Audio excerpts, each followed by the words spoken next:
Well, this morning we're joined by Representatives Niala Mungru, Deputy Chairman Vijaya Ramkalawan, Manager of Permitting, and Christopher Ward, Regional Coordinator of Permit Monitoring and Complaints from the Environmental Management Authority, to discuss new noise control measures for the 2026 Carnival season, as well as improvements to public access to information through the EMA's website.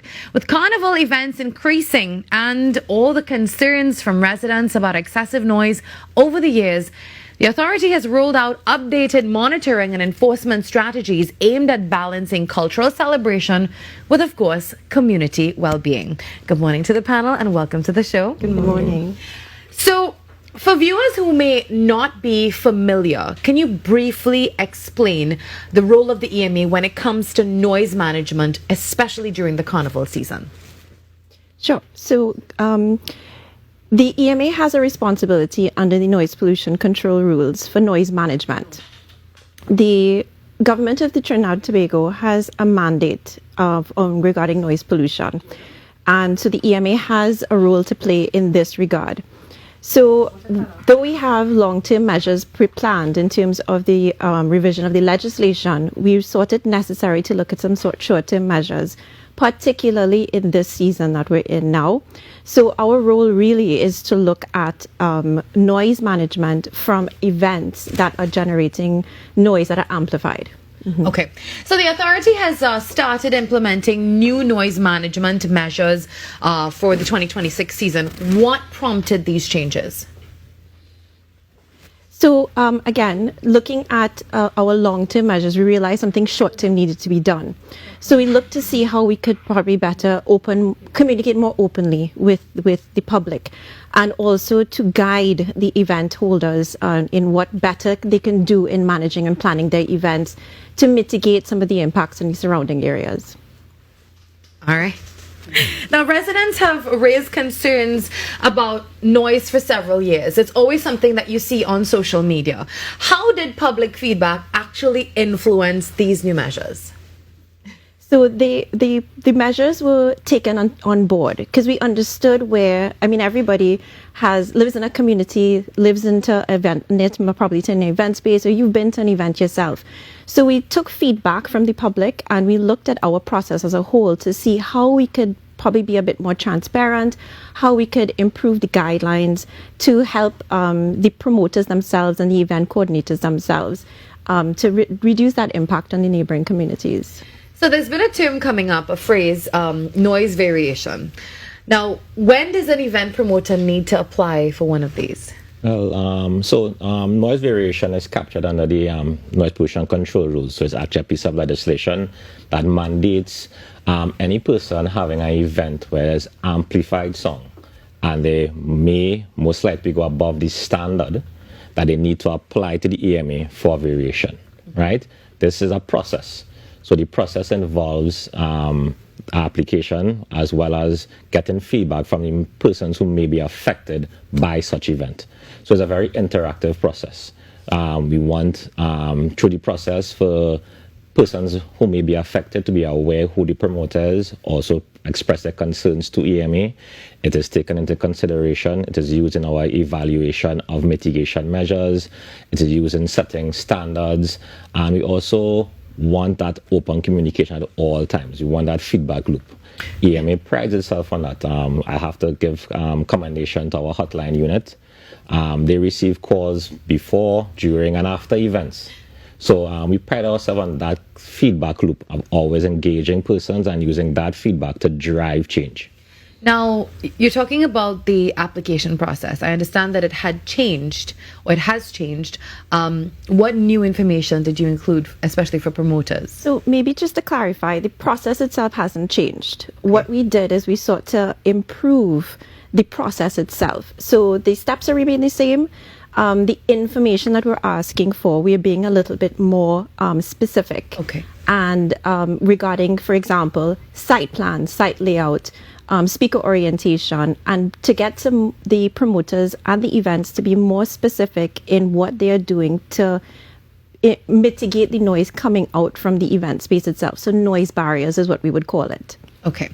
So in assessing the applications, how will things like the site maps and the noise mitigation plans help the EMA to assess the applications going forward? So it's all science. Okay. So amplified sound comes from, as you would know, a speaker. So the orientation of that speaker has a big impact on how it would affect the surrounding community. So if you have a community, for example, that is south of your event, you don't want the speaker facing south of the event because they're going to receive that. So you'd want to orient it in a particular manner. So that's where sound engineers, acoustic engineers come into play. So they can assist event holders, event planners in the best way to orient your speakers, for example. So that's where the site layout comes out. So it shows you where these different elements are and how the direction it's facing and how we can better attenuate that impact. So for years, we've seen people on social media from especially the residential areas always complaining with a history of complaints from certain residential areas. Are there any additional requirements that will be applicable for these areas when it comes to events? Well, yes, definitely. So the EMA has looked at the complaints in a somewhat holistic view. We have also been coordinating with the Trinidad and Tobago Police Service as well too, because some of the complaints may be specific to noise, and some of the complaints may be other ancillary challenges for the events, parking, access to my property, etc. So we have been communicating with other stakeholders as well. When it comes specific to noise, we have been implementing stricter measures in terms of spot checks during the setup of the event, when they're doing the sound testing, try to guide persons accordingly. We have honed our resources on those areas where we do have complaints. So we have done a serious dive into our data in terms of analyzing historically areas of complaints, areas where we have data where there may have been exceedances or challenges, and target our resources to those areas. Also, to as Vijaya mentioned, we haven't changed the process, but we have amped up the consultation part of the process as we try to drive a culture change, drive promoters, facilities, DJs to take a little bit more responsibility in their role in terms of the possibility of their impact of having those events. So that's some of the measures we have taken so far. Deputy Chairman, what happens if an event is found to be in breach of its noise conditions? I would actually ask Chris to handle this question. Okay, yes. Right. Through the EMA has environmental police, right? So we have a special unit called Environmental Police Unit. They are SRPs from the Trinidad and Tobago Police Service that are seconded to the EMA. These officers monitor events. As Vijaya said, it's a science. There's a particular piece of equipment we have to use to monitor. Once we start monitoring and we realize there may possibly be a breach, our first step is to speak to the event holder, right? We demand that they lower the music to come into compliance with the standard. We also do seek the assistance of the Senior Divisional Officer of TTPS, who is now in charge of the party. We always speak to them and ask them for their assistance as well, because we do acknowledge that that senior officer is the one in charge of the event and can make decisions to assist, so determine that the nuisance is too much for the surrounding area, can make the decision to shut down the party as well. To be very clear, EMA doesn't have the power to shut down an event.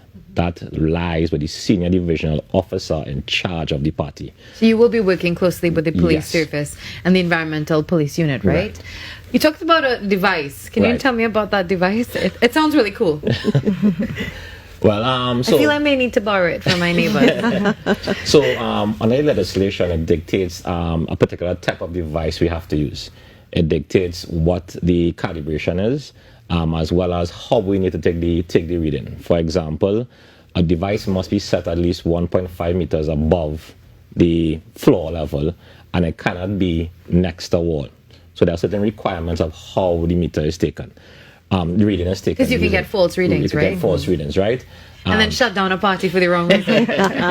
Right. The officers are also very aware in terms of the reading. We have to do calibration. So we have master calibration every 2 years on the device, and then we do spot calibration every time we go to take a reading. We also have to be mindful of source interference.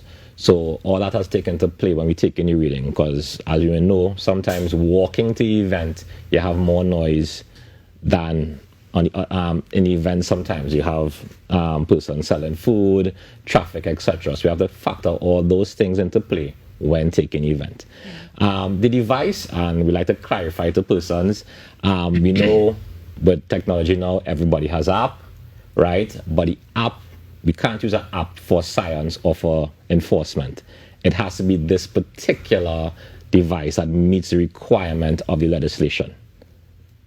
I understand. Yeah, Right. that's very technical, and a Yeah. lot of technical parts coming together to ensure that there's accountability and all of that. So I know that the EMA has launched new guides and improved public access to information online. Tell us about the resources that are available on the website, online. Promoters can get it, the members of the public can get it, so we can know, what privileges and rights we have. Sure. And I will also add that we have more coming because we need to clarify also the EMA's role in regards to events. So approval, we don't approve events. We would only provide variations if you were going above the permissible level. Approvals come through the TTPS and the Licensing Committee, the Magistrate Court. So we don't have that under our purview, but they do. So we will clarify some of that information going forward as well on the website. So on the website, you can get, yes, the application information. You can also now view the notices that have to accompany the applications. Those are available on the website. For the facility operators, event promoters, the guidelines are on the website as well. So you would know the type of information we're looking for to help you in your planning process. So you would know, okay, this is the kind of layout that I really should be thinking about in this particular area. So all that information is available, and we also have a feedback mechanism on the website. I was just about to ask you that. There's a feedback mechanism. So you can actually write to us and provide comments to us, whether it's specific to an event, or if you do have a complaint, if you notice something, or you have observed, or you have experienced something, there's a mechanism on the website for you to provide feedback to us. So, Deputy Chairman, with everything happening this carnival season, it's a lot of work for the EMA, and I know you may be managing a really tight ship these days. It must be really busy there, and just trying to get everything together, and also ensuring that you balance keeping the culture and people having a good time, but also the law. So I can only imagine how much work that is as well going on. Yes, but I'm happy you used the word balance for Mala, because I think in all these updated mechanisms and measures that the EMA is implementing right now, it's all about balance. Because we have heard from our Honorable Prime Minister, she has said that we can preserve our culture, our rich culture, but we can also protect the health, well-being, and of our citizens. We must work together with each other. It's a shared responsibility. So I like the word that you use, balance. And that is the main thing we want to bring across here, that noise control, noise pollution, it's not just an inconvenience, it's actually a public health issue. And people need to understand that it actually affects the health of persons. So we all need to be cognizant of this, and we need to balance our operations. Because of course, we are not here to shut down Carnival or get rid of Carnival. Carnival is part of who we are. Carnival is the greatest show on earth. Yeah. So we really want to ensure it's sustainable and we can coexist with each other. Party promoters, residents, everybody can exist together. Yeah, there's a public misconception that this is to stifle Carnival and to stifle being able to have a good time. What do you have to say to that? No, definitely that is the furthest from the truth. The EMA is here, again, I stress on the word balance, because we are here to ensure Carnival is sustainable. Sustainable to the residents, sustainable to party promoters, bands, all of these stakeholders.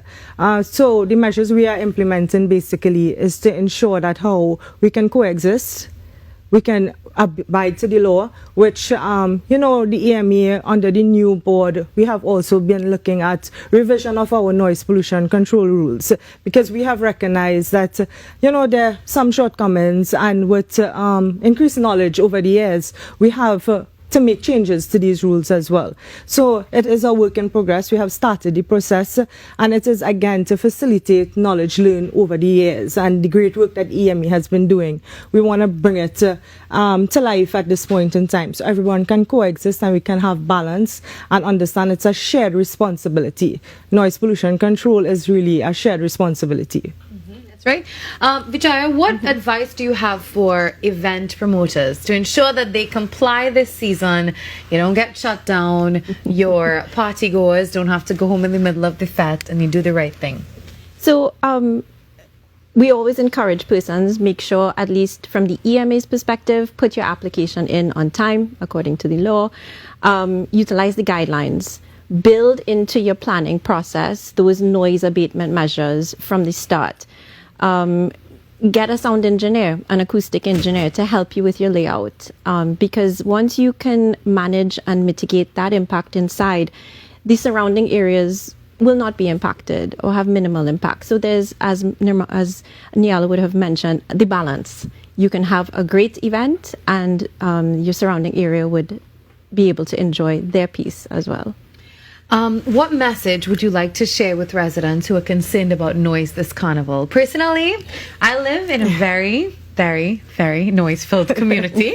Sometimes it gets a little overbearing, but I mean, we just, as you said, balance. You also want people to have a good time. But what advice do you have if we are concerned as citizens about the noise that's happening during the carnival season? Well, for all residents and any concerned citizens, I'd like to advise them to reach out to the EMA, right? We are one of the stakeholders who have responsibility. We also advise them to reach out to the TTPS as well, because some of the activities may fall under their purview as well, as Vijaya stated. Under the Magistrate Court, the License Committee, they're the ones who grant the approval for the event with the recommendation of TTPS and assign a senior divisional officer in charge of the event, who has direct oversight of the event.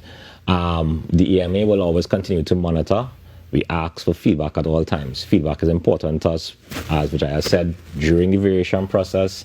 After the event, we have a robust mechanism of receiving that feedback. We use that to drive change, as our Deputy Chair said. We are looking at the revision of noise pollution control rules, so we could use that as also evidence to drive change of what may need to change in terms of the legislation.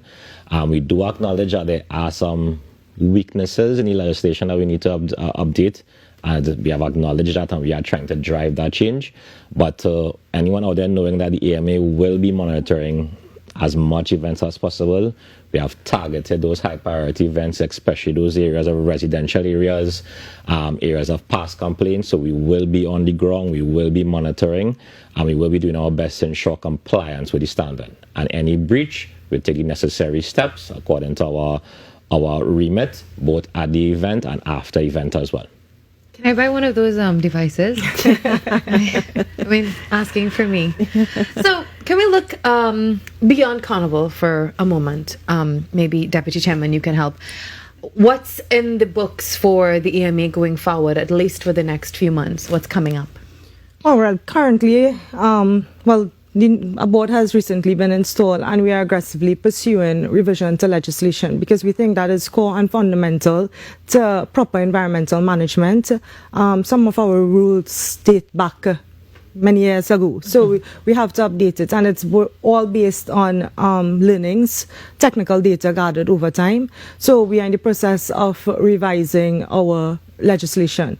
At the same time, we are aggressively pursuing the developmental needs of the country in terms of facilitating approvals, what we will need, all being guided by technical data in a responsible manner, making sure all the checks are done. But we would really like to aid in proper development for the country, ensuring environmental management. So we are focused on developmental needs of the country as it relates to environmental management, as well as updating all environmental legislation and associated rules. What about any educational initiatives? Fun fact, I competed in the EMA, there was an Envirolog competition Yes. many moons ago. Is there Yes. still that? Yes. Is that still going on? No. Well, Oh my. an incarnation of it. Yeah. Okay, so what is it called now? Yeah, they're actually working on the program now. Oh. Yeah, so you can look out for some more information. Can I come? Yeah. That would be a full circle moment for me. I also think, Vermala, you could look forward to a lot more community outreach Okay. and education programs about environmental management, because I think if persons don't have the knowledge, they wouldn't be equipped, they wouldn't understand the importance of environmental management. So you can also look forward. That is in the books. It is something we have as a priority item.